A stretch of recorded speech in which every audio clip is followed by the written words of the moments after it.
Assalamu alaikum wa rahmatullahi wa barakatuh. Marhaban bikum ma'akum Abu Isam. Bienvenue à toi pour la suite de l'explication de ce programme de Tajwid. Et on poursuit dans notre parole, dans ce que l'on appelle Ahkamun Noun Sakinati wa Tanwin, au sujet des règles du Noun portant un soukoun et du Tanwin. Et on va parler, après avoir parlé d'Al-Izhar lors du cours précédent, de la clarification, on parle d'une nouvelle règle qui s'appelle Al-Idgham, c'est-à-dire l'assimilation. Al-Idgham lughatan huwa idkhalu shay'in fi shay'. Al-Idgham, d'un point de vue purement linguistique, c'est Al-Idkhal, c'est le fait d'introduire. Le fait d'introduire quelque chose dans quelque chose d'autre. Istilaha huwa idkhalu harfin sakinin fi harfin mutaharrik بحيث يصيران حرفا مشددا من الجنس الثاني. D'un point de vue conventionnel, dans la science du tajwid, l'idgham fait référence au fait d'introduire une lettre portant un soukoun, une lettre sakin, dans une lettre portant une harakah, de manière à ce qu'elles deviennent toutes les deux une harf portant une shadda de la deuxième espèce. C'est-à-dire qu'il s'agira donc de la deuxième lettre et que la deuxième lettre portera une shadda puisque la lettre qui a précédé portant un soukoun a été introduite dans cette lettre-là. Et bien évidemment, on va clarifier tout ceci à travers des exemples. حروف إدغام النون الساكنة والتنوين ستة. Les lettres qui sont concernées par cette règle, c'est-à-dire le fait d'introduire le noun portant un soukoun ou le tanwin dans la lettre qui suit, sont du nombre de 6. Donc la lettre qui suit sera l'une des 6 lettres qui sont présentes, que tu vois, qui sont donc le ya, le ra, le mim, le lam, le waw et le noun. وهي مجموعة في قولك يرملون. Et ces 6 lettres sont présentes et sont réunies dans ta parole yarmulun, qui est donc un moyen mémotechnique afin de se rappeler de ces 6 lettres, le ya, le ra, le mim, le lam, le waw et le noun. ينقسم الإدغام إلى قسمين. الإدغام se divise en 2 catégories. Donc ces 6 lettres que tu retrouves dans le moyen mémotechnique yarmulun se divise en 2 catégories. La première catégorie, c'est ce que l'on appelle l'idgham bi ghunnah, l'idgham avec la nasalisation. Et tu vas comprendre ce qui est voulu par la nasalisation lorsque l'on va lire des exemples concrets. Il s'agit donc du ya, du waw, du mim et du noun, que tu retrouves dans ta parole yuminu. Le mot yuminu est un moyen mémotechnique afin de se rappeler que lorsque le noun porte un soukoun ou le tanwin est suivi de l'une de ces 4 lettres, le ya, le waw, le mim et le noun, voilà que l'on pratiquera l'idgham bi ghunnah, c'est-à-dire avec une nasalisation.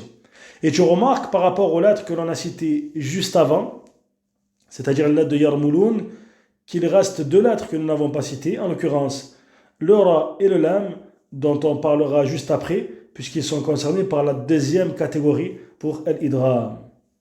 On va citer des exemples concrets afin que tu comprennes ce qui est voulu à travers ce qu'on appelle l'idgham ou bi ghunnah, l'idgham avec la nasalisation. Pour le ya, à l'exemple de la parole d'Allah Ta'ala, A'udhu billahi minash shaytanir rajim. Amman yujibu. L'idgham est prononcé avec nasalisation puisque al-ghunna, qui est donc la nasalisation, est une caractéristique de 2 lettres, le noun et le mim, comme on le verra un peu plus tard, incha'Allah ta'ala, pour la suite de ce programme. Et voilà que le noun est introduit dans le ya qui suit, puisque l'on pratique l'idgham. Cependant, il reste cette caractéristique du noun qui est al-ghunna. Et ce sera le cas pour ces 4 lettres, le ya, le waw, le mim et le noun. Amman yujibu.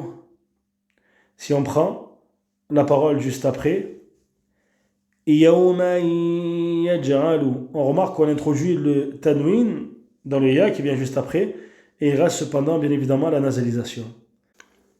Yawma yaj'alu. On poursuit avec la parole d'Allah Ta'ala, liqawmin ya'qilun. Liqawmin ya'qilun. On poursuit avec le waw, avec la parole d'Allah Ta'ala, min waliyin. On recommence, min waliyin. On poursuit avec la parole juste à côté, ووالد وما ولد. Et je me suis arrêté ici en lisant le dal comme s'il portait un soukoun, puisque je m'arrête. Et il s'agit ici de la fin du verset de Surat al-Balad. Et parfois, je peux lire la parole en lisant la haraka que tu trouves à la fin du mot. Et sache que lorsque tu pratiques la lecture, ceci dépendra, est-ce que tu es à l'arrêt ou est-ce que tu es en liaison. Sachant que dans la langue arabe, on commence toujours par une haraka. On commence toujours la lecture, bien évidemment, par une haraka et on s'arrête toujours sur un soukoun. C'est pour cela que si tu reprends la parole d'Allah Ta'ala, liqawmi ya'qiloun. Si tu t'arrêteras ainsi. Et si tu continues, tu diras liqawmi ya'qiloun en lisant la suite, bien évidemment. Donc on reprend la parole d'Allah Ta'ala. Wa walidin wa ma walad. Enfin, toujours pour l'exemple du waw, c'est-à-dire du tanwin qui est suivi du waw. وزرع ونخيل وزرع ونخيل. On poursuit dans notre parole au sujet de l'idram birunna avec la nasalisation, avec l'exemple du mim. Mim mahis. Mim mahis. On poursuit avec la parole d'Allah Ta'ala, Kitaban mu'ajjala, Kitaban mu'ajjala. Enfin, à l'exemple du tanwin, portant une kasra, Wa dhillim mamdoud, Wa dhillim mamdoud. Enfin, on termine avec le noun et la parole d'Allah Ta'ala, dans Surat Al-A'la, In nafa'ati dhikra, In nafa'ati dhikra. Également la parole d'Allah Ta'ala pour l'exemple du tanwin, Azaban nukra, Azaban nukra. Enfin, l'exemple de la parole d'Allah Ta'ala, يومئذ ناعمة يومئذ ناعمة. Donc tu remarques que l'on a prononcé à chaque fois l'une de ces 4 lettres, le ya, le waw, le mim et le nun, en pratiquant la nasalisation. Puisqu'on est dans la catégorie de ce que l'on appelle al-idram ou birunna. On va parler désormais de la deuxième catégorie pour l'idram, celle que l'on appelle l'idram ou bila runna.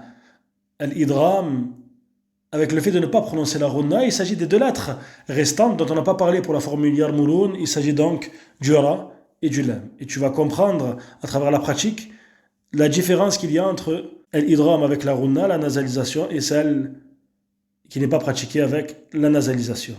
À l'exemple du ra, la parole d'Allah Ta'ala, Mir rabbihim. Tu remarques qu'il n'y a aucune nasalisation, que le nun a été introduit dans le ra et que tu prononces Mir rabbihim.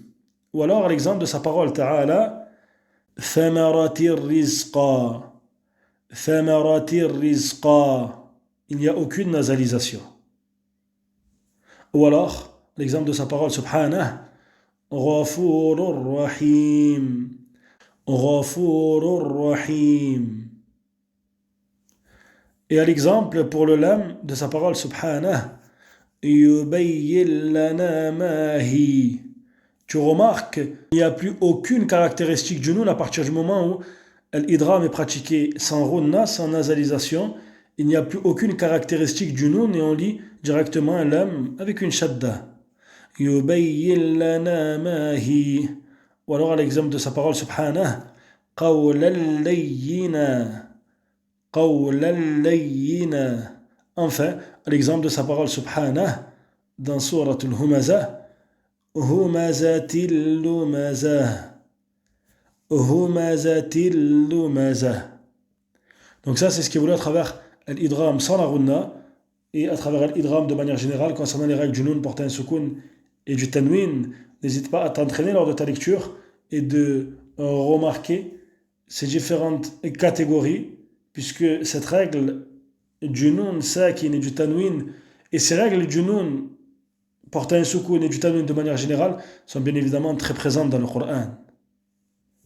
J'espère que ce cours t'a été profitable et je te dis à très vite pour la suite du programme, Inch'Allah.